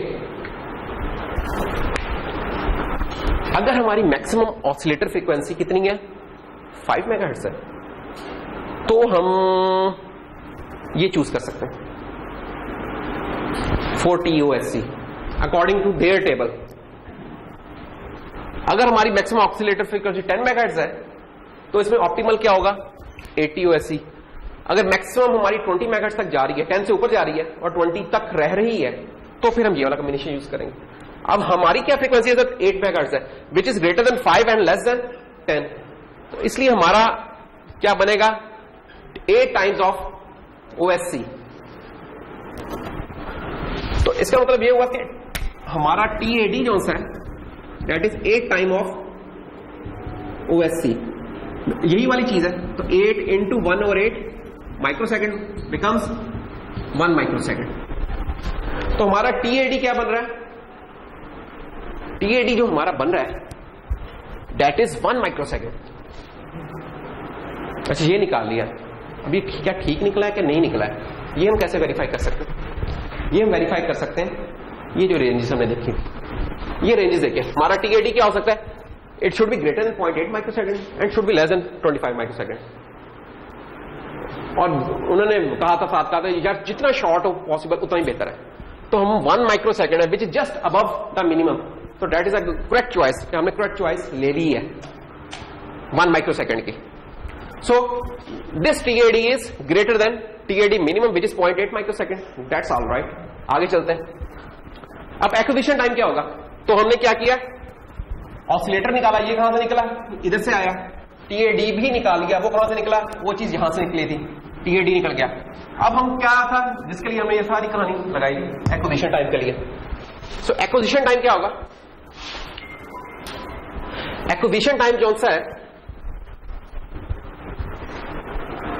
उसका भी टेबल हमने देखा था, ये वाला था। उन्होंने कहा था कि यार जो आपका एक्विजिशन टाइम है ना,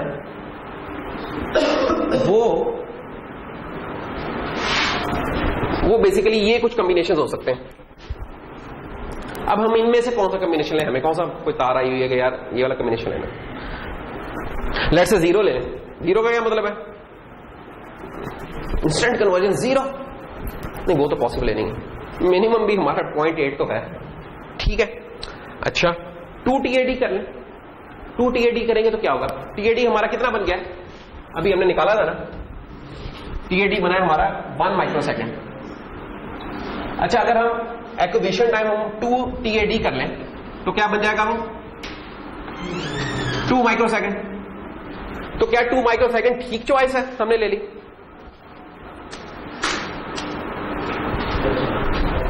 एक्विजिशन टाइम की रेंजेस ये तो हमने देखी थी ना, उसकी TAD की रेंजेस।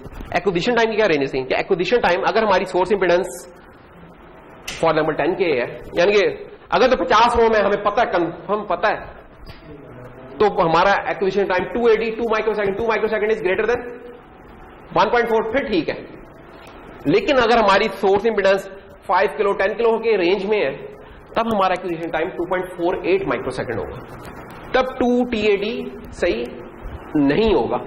तो मोस्ट प्रोबेबली हमारी जो सी होती है ना सोर्स इंपेडेंसेस जो हम मेजर कर रहे होंगे, वो 1 के ओम से बियॉन्ड ही होंगी, दूसरे लफ्जों में मोस्ट प्रोबेबली हम इस रेंज के अंदर डील कर रहे होंगे, ये वाली में, ठीक है। तो इसका मतलब 2 TAD से तो काम नहीं बना हमारा। अगली चॉइस क्या है फिर हमारे पास? अगली चॉइस है फिर हमारे पास 4 TAD। तो 4 TAD क्या होगा? 4 into 1 microsecond, 4 microsecond. 4 microsecond is well beyond 2.4 microsecond. तो इसलिए फिर हम चॉइस ले लेंगे 4 TAD की। Why? Because 4 TAD makes it greater than 2.4 microsecond.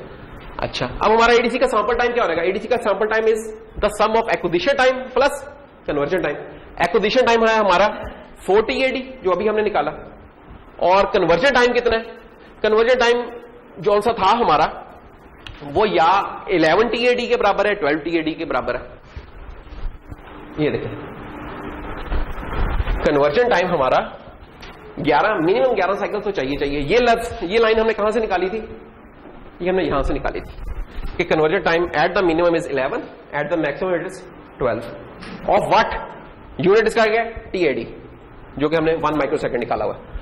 तो हम क्या कर लेते हैं, इसमें उन्होंने कह दिया एक्विजिशन टाइम शामिल नहीं है, तो एक्विजिशन टाइम हमने अलहदा से ऐड करना है इसके अंदर। तो ये फिर हमने किया कि एक्विजिशन टाइम हमने अलहदा से ऐड कर लिया, और TAD को हमने 11 12 से कर लिया, सेफ मार्जिन रखकर 12 से मल्टीप्लाई कर लिया यार, इतना है। तो 12 into 1 माइक्रो, 4 into 1 माइक्रो, तो ये कितना बन जाएगा? 12 plus 4 16 माइक्रो सेकेंड्स, ठीक है। तो एक कन्वर्जन का टाइम एट द मिनिमम 16 तो निकल ही रहा है, इससे ऊपर कुछ हो सकता है, कम नहीं है, ठीक है। तो 16 माइक्रो सेकेंड इसका हम इनवर्स ले रहे हैं तो 62 किलो हर्ट्ज तकरीबन बनता है, ठीक है, एक चैनल के लिए, एक कन्वर्जन के लिए, ठीक। अगर हम मल्टीपल कन्वर्जन करना चाहते हैं, लेट्स से 4 करना चाहते हैं, तो ये चीज हमारी डिवाइड हो जाएगी, ठीक है। ये चीज हमारी देखें, पहले एक ही दरवाजे पे आ रहे हैं लोग तो मैक्सिमम आ सकते हैं, लेकिन अब 4 ने एंटर होना है, तो पहले 1 सेकंड में अगर 4 दाखिल हो रहे थे और अब 4 डिफरेंट नहीं आना है, तो हर चैनल के टाइम भी डिवाइड हो जाएगा, तो एक आ रहा है उसके, तो 4 चैनल डिवाइड बाय 4 हो जाएगा, और प्लस उसकी कुछ सेटिंग्स में कुछ टाइम ज़ाया हो रहे होंगे हमारे, तो maximum practically maximum sample rate है, इससे कम ही होगा, जो हमें इन एक्चुअल मिलेगा ना, इससे कम ही मिल रहा होगा, ठीक है। तो ये है हमारी कुछ कन्वर्जन। तो ये देखें, ये एक्विजिशन टाइम है 4 TAD का, और ये कन्वर्जन का टाइम है तकरीबन 11 से 12 जो साइकिल्स है ये। तो इन सबको ऐड कर लें तो हमें टोटल टाइम मिल जाता है। अब ये जब सारी कहानी सुना ली हमने, तो अब हम कहते हैं कि यार बहुत कुछ हो गया, थ्योरी बहुत कर ली, अब जरा प्रोग्रामिंग पे आओ, जिससे पता चले कि काम तुम्हारा सही हो रहा है कि नहीं हो रहा है। वो क्या हो गया, उसके स्टेप्स क्या होंगे, ये उसके स्टेप्स हैं। क्या क्या करना है हमने, ये जो सारा कुछ पढ़ा है, अब इनकी प्रोग्रामिंग करनी है। बेसिकली क्या है कि कॉन्फ़िगर करें एनालॉग पिन्स को, वही जो कोड कॉन्फ़िगरेशन थी, वोल्टेज रेफरेंस अगर आपने चेंज करने हैं तो इनपुट चैनल जो बताना है कि कौन से चैनल के ऊपर लगा हुआ है जी इस वक्त, एक्विजिशन टाइम सिलेक्ट करना है, कन्वर्जन क्लॉक सिलेक्ट करना है, और जब ये सारी सेटिंग्स हो गई हैं शुरू हो जाएगी, एडीसी को मॉड्यूल को हमने ऑन कर दिया, अनेबल कर दिया, जो अनेबल था ना दैट इज अनेबल हो गया। उसके बाद ये सारा कुछ आज तक कॉन्फ़िगरेशन, जो कॉन्फ़िगरेशन होती है ना, इनको नॉर्मली हम कहते हैं इनिशियलाइजेशन, डिवाइस की इनिशियलाइजेशन क्या है, इनिशियलाइजेशन में आएगा। फिर क्या होगा, फिर हमने इनकी सैंपल्स की वैल्यू रीड करनी है, वो कैसे होगी, उसके लिए हमें कन्वर्जन स्टार्ट करना पड़ा करेगी हर दफा कि गो बिट जो सी उसको 1 किया करेंगे, जैसे गो की बिट 1 होगी तो क्या होगा, ये देखिए, जैसे गो की बिट 1 होगी, हाई होगी, साथ ही स्टार्ट हो रहेगा काम, एक्वायर करेगा, कैपेसिटर चार्ज होगा, उसके बाद स्विच डिस्कनेक्ट होगा, कन्वर्जन शुरू हो रहेगी, और जब वो हो रहेगा तो फाइनली हमें डन मिल जाएगा ऑन द फॉलोइंग साइकिल, ये हमें डन बिट क्लियर हो जाएगी, ये डन मिल जाएगा। तो ये हो जाएगा। बीच में ये जो ब्लू किया हुआ है ये इंटरप्ट है, इंटरप्ट हमने अभी नहीं की, जब इंटरप्ट करेंगे तो हम दोबारा रिविजिट कर लेंगे इस चीज को कि क्या हो रहा है। Just skip it for the timing. हम पोलिंग कर रहे हैं इस वक्त। पोलिंग करें क्या मतलब, दूसरे लफ्ज़ों में हम इंतजार कर रहे हैं कि यार कब हमें डन के बिट मिले 1, तो हम कहें कि हाँ जी कन्वर्जन हो गई है, तो हम इंतजार कर रहे हैं। Wait for ADC conversion to complete by either polling for the go done bit, या तो पोल करके हमें पता चलेगा या हमें इंटरप्ट आ जाएगी ये हमने लास्ट टाइम भी डिस्कस किया था कि पोलिंग और इंटरप्ट क्या था, बहुत ब्रीफली हमने डिस्कस किया था। तो ये वही चीज है। और जब वो हो गई है चीज, तब हम एडीसी का रिजल्ट रीड कर लेंगे। कहां जाके? रिजल्ट हाई और रिजल्ट लो में। एक रिजल्ट आ गया, पूरा आ गया, अब क्या करना है? दोबारा करनी है, नई रीडिंग लेनी है। ठीक है जी, दोबारा, या तो फिर आप स्टेप 2 पर आ रहे हैं, अगर उसी चैनल का आपने दोबारा करना है, कोई और चैनल सेट करना है, कोई और चीज सेटिंग की है, तो फिर 1 के ऊपर आ जाए, वो आपकी चॉइस है। ये चलती रहेगी लूप इस तरह। ये प्लेन इंग्लिश में थी लिखी हुई हमने। ये वो कंट्रोल रजिस्टर्स हैं जिनकी सेटिंग की है हमने। किसके अंदर? ये पॉइंट 1 के अंदर जो सेटिंग्स की है वो सारे इन तीनों रजिस्टर्स की है। अब देखिए हैं तो ये 3 रजिस्टर, लेकिन इनके पीछे काफी साइंस से छुपी हुई, जो कि हमें अगर ना आती हो तो हमें पता नहीं होगा कि सेटिंग इसकी कैसे करनी है। कोड क्या होगा इसका? अब कोड देख लेते हैं, इसका कोड क्या बन रहा है। कोड किस केस में? कि एडीसी हमारा, हम पोर्ट ए का एडीसी यूज कर रहे हैं, किस चैनल पे लगा हुआ है? AN0 पे लगा हुआ है, और कंट्रोलर हमारा रन कर रहा है सब 8 मेगाहर्ट्ज के ऊपर। ये जो भी कोड लिखा हुआ है इन सेटिंग्स के लिए लिखा हुआ है। सबसे पहले ट्रिस बिट्स आ गई, TRIS A bits dot TRIS A0 equal to, हमने इसको सेट कर दिया। ये क्यों सेट करना जरूरी था? ताकि इनपुट और आउटपुट दोनों ही हो सकती हैं। हमने इनपुट वाला पाथ चूज कर लिया, ये इस काम के लिए किया। फिर पोर्ट कॉन्फ़िगरेशन, चैनल 0 के अगेंस्ट जो पिन बनती है उसको एनालॉग कॉन्फ़िगर किया। बाय डिफॉल्ट वो डिजिटल थी, उसे हमने एनालॉग के तौर पे कॉन्फ़िगर किया। वो कैसे होगी, उसकी सेटिंग कैसे हुई? हमने सेट किया, वो 4 बिट्स की सेटिंग थी, हमने उसे कर लिया 0 है XE। E क्या होता है हमारा? 1110। E is your 110। अब ये कैसे पता चला हमने 110 किया? वो देखें, जो हेडलाइन थी हमारी, जो टाइटल साइट का, वो क्या है कि हम कह रहे हैं कि AN0 चैनल 0 की हम बात कर रहे हैं। ठीक है, बाकी के हमारी पिन्स डिजिटल रहेंगी, सिर्फ ये वाला एनालॉग होगा। तो ये सेटिंग कैसे हुई? इसके लिए क्विकली अगर हम जाएं, ये टेबल था, ये देखें 1110 सेटिंग का है, ये पड़ी 1110।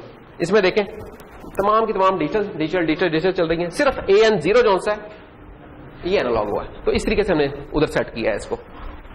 अगर कोई हमें कहता कि यार आप इस तरह करेंगे, मुझे पहले 2 चैनल्स चाहिए एनालॉग के तौर पे, फिर आप क्या सेटिंग करते? फिर आप ये 1101 कर लेते, सेट डी सेट कर देना था फिर आपने। हाँ, इस तरह फिर आप ऊपर चलते रहेंगे।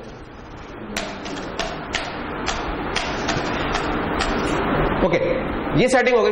तो फिर हमारा आ जाएगा चैनल को कनेक्ट करना है एडीसी के साथ। तो 0 चैनल की बात हो रही है, तो 0 चैनल के लिए हमारा 4 बिट में कोड बनता है 0000। सिंपली हमने 0 कर दिया। सो 0 इस तरीके से लिख लें, या हम इस तरीके से लिख लें 0B0000। 0 ही है, जिस तरीके से मर्जी पुकारो, चाहे हेक्स में पुकारो या बाइनरी में, जिस तरह भी 0 ही रहेगा। ठीक है, तो उसकी वो करस्पॉन्डिंग बिट्स हमारी 0 हो जाएंगी। ये जो CHS है, दिस इज नॉट 1 बिट, ये 4 बिट का बिट फील्ड है बेसिकली बना हुआ। ये बिट फील्ड है 4 बिट्स का। ठीक, क्योंकि बिट फील्ड बना हुआ है तो हमें बाहर से फील नहीं लग रही कि यार ये 4 बिट का है। बाहर से तो हमें लग रहा है जैसे कोई कैरेक्टर या इंट, तो ऐसा नहीं है, 4 बिट्स का है और 4 बिट के अगेंस्ट सेटिंग है। क्यों 4 बिट का है? क्योंकि हमारे चैनल्स 13 हैं, तो 13 चैनल्स को सेट करना हो, उनकी कोई सेटिंग करनी है, तो हमें 4 बिट का कॉम्बिनेशन तो चाहिए एटलीस्ट। तो ये वो है सेट।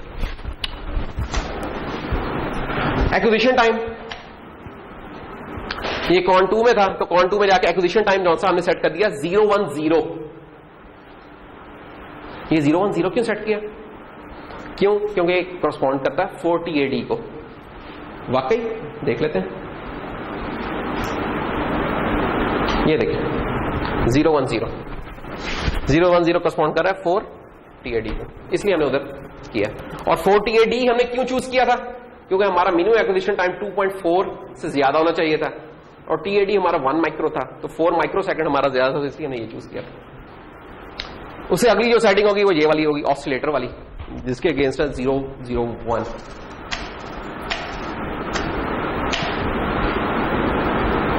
एक्विजिशन टाइम हो गया। कन्वर्जन क्लॉक, कन्वर्जन क्लॉक क्या है? अभी हमने उधर से देखे टेबल से 001 है। ये किसके अगेंस्ट है? जब हमारा 8 टाइम्स हमने कहा था कि 8 इंटू T ऑसिलेटर निकाला था हमने, ये था ना, यहां निकाला है 8 इंटू टी ऑसिलेटर, ये वाला ये था। तो टी ऑसिलेटर इसको हम इससे कैसे भी लिख सकते हैं ना, 8 और टी ऑसिलेटर का इनवर्स लेंगे तो एफ ऑसिलेटर मिल जाएगा हमारा। तो ये वैसे है निकला। तो अच्छा जी, ये हो गया रिजल्ट फॉर्मेट। लेफ्ट जस्टिफाइड है कि राइट जस्टिफाइड है? Right justified. ये सिंगल बिट है तो एक सेटिंग हो गई। तो ये सारी कॉन्फ़िगरेशन है। ये कोड जो सा ये चलता हुआ कोड है, ये आप लिखते हैं तो चल रहा होगा। अच्छा, उसके बाद क्या करना है? एडीसी मॉड्यूल को अनेबल करना है। ये उसका अनेबल का कोड है। सिंपली 1 से कर देना। कन्वर्जन शुरू कर दें। कन्वर्जन कैसे शुरू होगी? गो को बंद कर दें। फिर क्या करें? वेट करें। हाँ जी, वो होता नहीं बंदा बैठ के तस्वीर कर लेता है, अच्छा कब आएगा जी, कब आएगा। वाइल की लूप लगा दी। वाइल की लूप ये क्या कर रही है? कुछ नहीं हो रहा है। देखें, इसकी बॉडी कोई नहीं है, इस लूप की कोई बॉडी नहीं है। ये कंडीशन चेक हो रही है और सेमीकोलन लगा दिया। इसका क्या मतलब है? ये चलती रहेगी जब तक के एडी कॉन बिट का डन इसे 1 नहीं मिल जाता, जब तक 0 नहीं हो जाता। 1 है तो ये चलती जा रही है, 1 है तो ये कंडीशन ट्रू है। हमें पता है कि जो लूप्स होती हैं या इफ एल्स जो होता है, इफ होती हैं कंडीशन, उसका आर्गुमेंट जब तक हमारा नॉन जीरो है तो लूप चलती रहती है। तो ये डन जब तक 1 रहेगा ये मिलती रहेगी। जैसे ये 0 होगा साथ ही लूप खत्म हो जाएगी। इसका मतलब क्या होगा? ये निशानी किस चीज की है?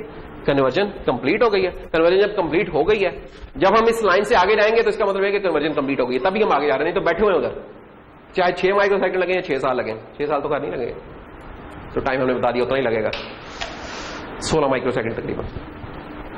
तो फिर हम क्या करेंगे? यार रीड कर लो इसको। ये लास्ट टाइम भी रीड का कोड हमने लिखा था। ये है बिट ऑपरेटर्स इस्तेमाल, ऑपरेशन इस्तेमाल करते हुए कि शिफ्ट लेफ्ट किया और किया। आपने बिट फील्ड वाले तरीके से करना है, उस तरीके से कर लें, वो आपकी चॉइस, यूनियन बना के। और जब हो गया नई वैल्यू चाहिए, क्योंकि वोल्टेज तो चेंज हो ही जा रही है, वो किसी का इंतजार तो नहीं कर रही, दोबारा जाएंगे, फिर रिपीट करें, फिर रिपीट करें, करते रहेंगे। That's all. तो ये इसका इनिशियलाइजेशन है एडीसी की, वही वाला कोड जैसा अब हमने लिख दिया। ये कोड एक दफा चलेगा इनिशियलाइजेशन का, एक दफा सेटिंग हो जाएगी। जब एक दफा सेटिंग होगी, बार बार क्या चीज चलेगी?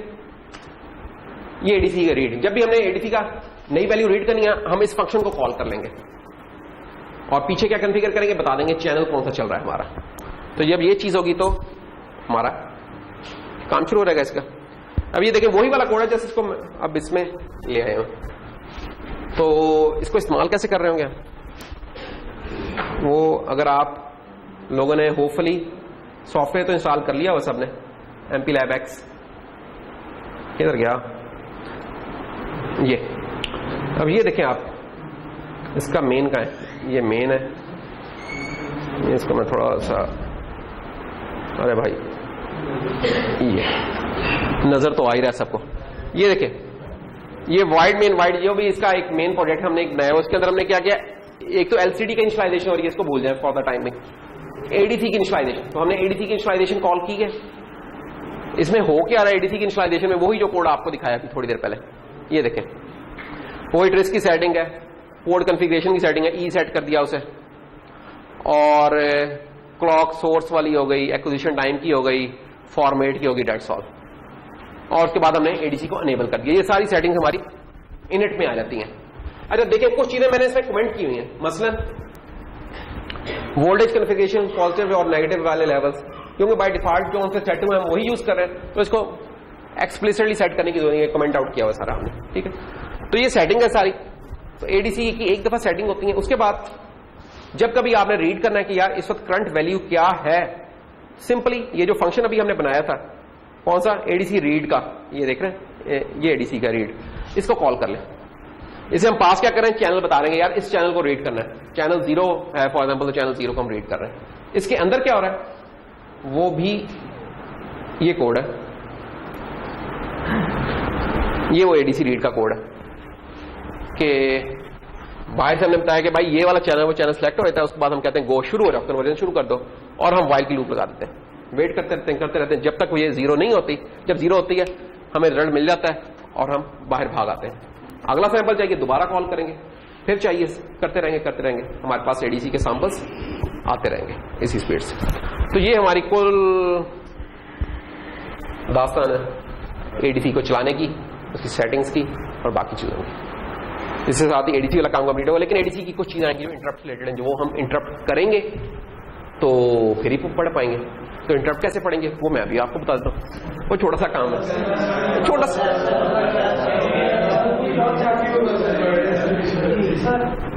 बेसिकली इस वीक का काम तो आज शुरू हुआ है, अभी शुरू हुआ है, अभी वही गेट इंटरप्ट्स। आज हम टाइम कुछ लगा ही लें, पूरी रात जागी तो हम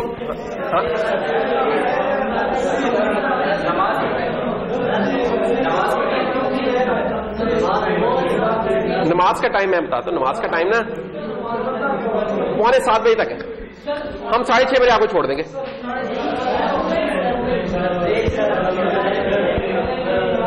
एक मिनट, बाय द वे रात क्यों जागते रहे तुम लोग?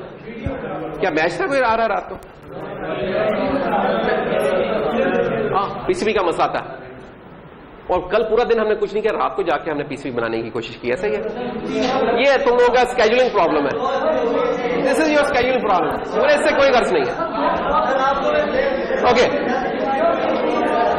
Interrupts. Let me interrupt you by, let me interrupt you. एक मिनट देखें, अभी तो हम देखें लेक्चर हमारा एक तो पहले ही 10 मिनट लेट शुरू हुआ है, 20 मिनट लेट हुआ है ना? हाँ, 20 मिनट लेट शुरू हुआ, तो अभी तो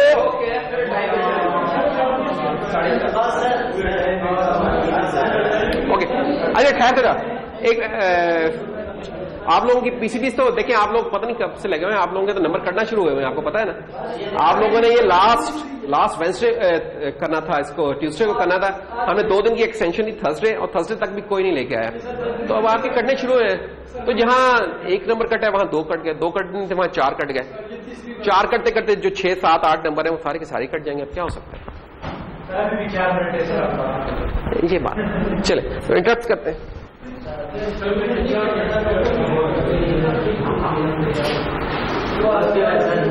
चले ठीक है, हम इस तरह करते हैं कि हम जो कुछ और इश्यूज है वो डिस्कस कर लेते हैं, हम लेक्चर इधर ही कंक्लूड करते हैं। ठीक है जी।